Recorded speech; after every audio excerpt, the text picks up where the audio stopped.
Imagine a player so dominant, so electric, that he made Penn State fans whisper about him in the same breath as legends like LeVar Arrington or even Micah Parsons. Now, imagine that player also turns into a top 3 NFL draft pick and shakes up a franchise like the New York Giants. Today, we're diving deep into the rise of Abdul Carter, the high school star, the college phenom, and now the NFL's next big hope. Don't forget to hit that like button if you're hyped to see Abdul Carter tear it up on Sundays. And tell me in the comments, where do you rank him among recent Penn State greats? Let's rewind. Before Abdul Carter was wearing number 11 at Penn State, before he switched to edge, before the draft night suits and interviews, he was a kid out of LaSalle College High School in Philly. Fun fact, Carter originally played safety before bulking up to linebacker. And get this, as a high school senior, he wasn't a 5-star darling. A solid 4-star, yes, but not the can't-miss recruit people later assumed he was. What made Carter special wasn't just size or speed. It was how fast he processed the game. Coaches raved about his football IQ, even at 17. Question for y'all. Who do you think was the most underrated high school player who became a college star? Let me know below. Penn State wearing number 11 means something. Parsons, Arrington, Tamba Hali. When Abdul got handed that jersey, the pressure was on. Clip-worthy anecdote. In his first spring practice, teammates said Abdul was calling out the offense's plays before the snap, like he'd seen the script. But let's pause. Could the weight of that legacy have been too much for him? Some fans worried early on that Carter's aggression would lead to too many penalties. And in year one, a few late hits made headlines. The big switch from linebacker to edge. Here's where Abdul's story takes a twist.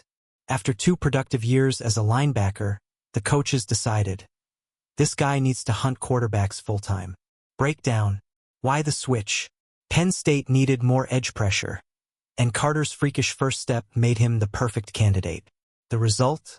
12 sacks, 23.5 tackles for loss, and dominance in the Big Ten. Speculation time. Had Carter stayed at off-ball linebacker, does he still go top 3? Or does that position switch unlock his draft stock? Sound off in the comments. Where do you think Carter fits best? Edge or linebacker? Monster games that built his legend. Let's relive some of Abdul's greatest hits. Play button 2024 Orange Bowl versus Notre Dame. The one-armed terror game. Carter plays through a shoulder injury. Still wrecks ND's game plan. 7 QB pressures. 1 sack. 3 crucial run stops. ND fans were calling him unblockable. Twitter blew up. Couldn't stop a one-armed Carter, was the meme of the night. 2024 versus Michigan. The revenge game. After being bottled up in 2023, Carter records 2 sacks and a forced fumble in Ann Arbor. Little-known gem. In 2022, as a true freshman, he had a game where he recorded double-digit tackles against Purdue and spent part of the game covering slot receivers. That's versatility. Abdul wasn't just a physical specimen. Coaches said he was a film junkie. Rumor is he had standing invites to sit in on DB and D-line meetings just to soak in more. What separates good from great? For Carter, it was that hunger to master the details. Quick pause. Who's your favorite high IQ defender in the NFL right now? Fred Warner? Derwin James? Drop it in the chat.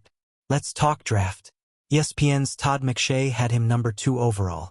Daniel Jeremiah said, best pure pass rusher in this class. Maybe in the last 3 classes. But remember that spicy moment? Carter wanted to wear number 56 for the Giants, Lawrence Taylor's number. LT wasn't having it.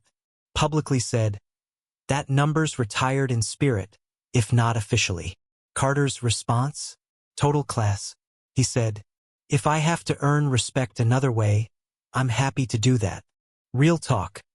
Was this a rookie misstep or harmless confidence? Tell me what you think below. Pro comparisons and what's next. Analysts see Cliff Averill or even Brian Burns and Carter, but with a little more bulk. Giants fans are dreaming of a pass rush trio. Burns, Thibodeau, Carter. Scary hours for opposing QBs. What if?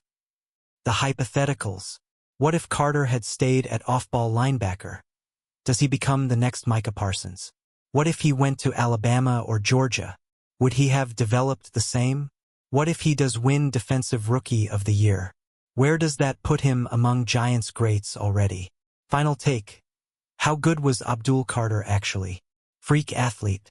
Elite production. Leader on and off the field. Sure, there are things to clean up, run defense consistency, maybe his hand usage against NFL tackles. But the upside? Scary. Final audience question. Could Abdul Carter go down as the best defender in this draft class? Let me know what you think.